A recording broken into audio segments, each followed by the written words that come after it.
Hello guys, ఎలా అందరూ. So నేను ఈ రోజు 2 వీడియోలు పెడుతున్నాను, పార్ట్ 1 పార్ట్ 2. ఇది పార్ట్ 1 అనమాట. సో అస్సలు మిస్ అవ్వకుండా వీడియో లాస్ట్ వరకు చూడండి.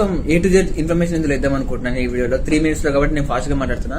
అండ్ ఇంకోటి ఏంటంటే, చాలా మంది చెప్తున్నారు కదా, అప్లై అయ్యారు, క్రూజ్ జాబ్ ఉంది, క్రూజ్ వేకెన్సీస్ ఉన్నాయి, అప్లై చేయండి అంటున్నారు. కానీ అప్లై అనే దగ్గర హౌ టు అప్లై అనేది ఎవరు చెప్పరు. జస్ట్ వాళ్ళు అప్లై చేసామని చెప్తారు, మీరు అప్లై చేస్తారు. కానీ తర్వాత పెద్ద ప్రాసెస్ ఉంటుంది. ఎంత పెద్ద ప్రాసెస్ అంటే దాంట్లో మీకు 1% నాలెడ్జ్ కూడా ఉంటుంది అనమాట. ఇది చాలా పెద్ద ప్రాసెస్. క్రూజ్ షిప్ లో జాబ్ చేయడం ఒక పెద్ద అచీవ్మెంట్ అయితే, దాన్ని ఎలా దాటుకొని వెళ్ళాలి, ఎలా ప్రాసెస్ ఎలా చేయాలి, కోర్సెస్ ఎలా చేయాలి, డాక్యుమెంటేషన్స్ ఎలా క్రియేట్ చేసుకోవాలి, ఇదంతా కూడా పెద్ద ప్రాసెస్ అనమాట. దీనికి గైడెన్స్ నేను ఇస్తున్నా. నా వీడియోలు చాలా ఉన్నాయి, అందులో చూడండి. లేదంటే ఈ వీడియోలో చెప్తాను. ఈ వీడియో పూర్తిగా చూడండి. ఈ వీడియో సరిపోతే ఇంకో పార్ట్ 2 కూడా తీస్తాను. బట్ ఫస్ట్ మీరు క్రూజ్ లో జాయిన్ అవ్వాలంటే ఫస్ట్ మీకు కావాల్సింది మినిమం 10th.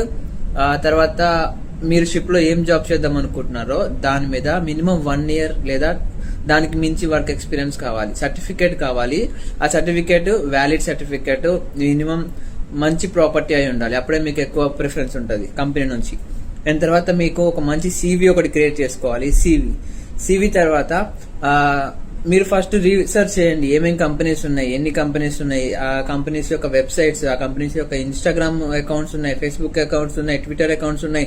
వీటిలో కంపెనీ ఎప్పటికప్పుడు అప్లోడ్ చేస్తూనే ఉంటుంది వేకెన్సీస్ ఉన్నాయని చెప్పి. అప్పుడు మీరు అప్లై చేయాలి. అప్లై ఎలా చేయాలి అంటే, దానికి వాళ్ళు పర్టికులర్ ఒక లింక్ వెబ్సైట్స్ ఉంటాయి, ఆ వెబ్సైట్స్ లో అప్లై చేయాలి. ఆ వెబ్సైట్స్ నేను ఇంతకుముందు నా వీడియోలో చాలా పెట్టాను.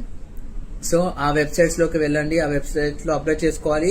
బట్ మీ దగ్గర ప్రతి డాక్యుమెంట్ కూడా PDF ఫైల్లో ఉండాలి. PDF ఫార్మాట్ మీరు అప్లోడ్ చేయాలి. మీకు మెయిన్ ఇంపార్టెంట్, మీకు దగ్గర పాస్పోర్ట్ ఉండాలి. పాస్పోర్ట్ ఉంటేనే మిమ్మల్ని ఫస్ట్ వెరిఫికేషన్ కి అలో చేస్తారు. తర్వాత అసలు పాస్పోర్ట్ లేకపోతే అసలు మీరు ప్రాసెస్ స్టార్టింగ్ లోనే ఎండ్ అయిపోతుంది.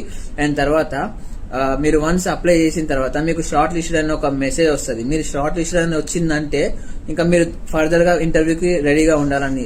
ఒకసారి ఇంటర్వ్యూ కూడా అయిపోయింది అంటే మీకు తర్వాత STCW కోర్స్ చేయాలి. STCW కోర్స్ తర్వాత అది ఒక అకాడమీ, మర్చెంట్ నేవీ అకాడమీలో చేయాలి. DG షిప్పింగ్ అప్రూవల్ ఉండాలి. అప్రూవల్ ఉన్న DG షిప్పింగ్ అకాడమీలో మీరు చేసిన తర్వాత STCW కోర్సు 25 days 30 days, అది డిపెండ్స్ ఆన్ ఇన్స్టిట్యూట్. ఆ తర్వాత మీరు STCW అయిపోయినాక CDCకి అప్లై చేయాలి. ఇది ఒక పాస్పోర్ట్ లాంటిది, బ్లూ కలర్ లో ఉంటది. అది కూడా నేను వీడియో చేశా. తర్వాత SID అప్లై చేయాలి. అది కూడా నేను వీడియో చేశా. SID అంటే సీమెన్ ఐడెంటిఫికేషన్ డాక్యుమెంట్. మనకి ఆధార్ కార్డ్ ఎలాగో అది అలాగా అనమాట. సో అది కూడా అప్లై చేసిన తర్వాత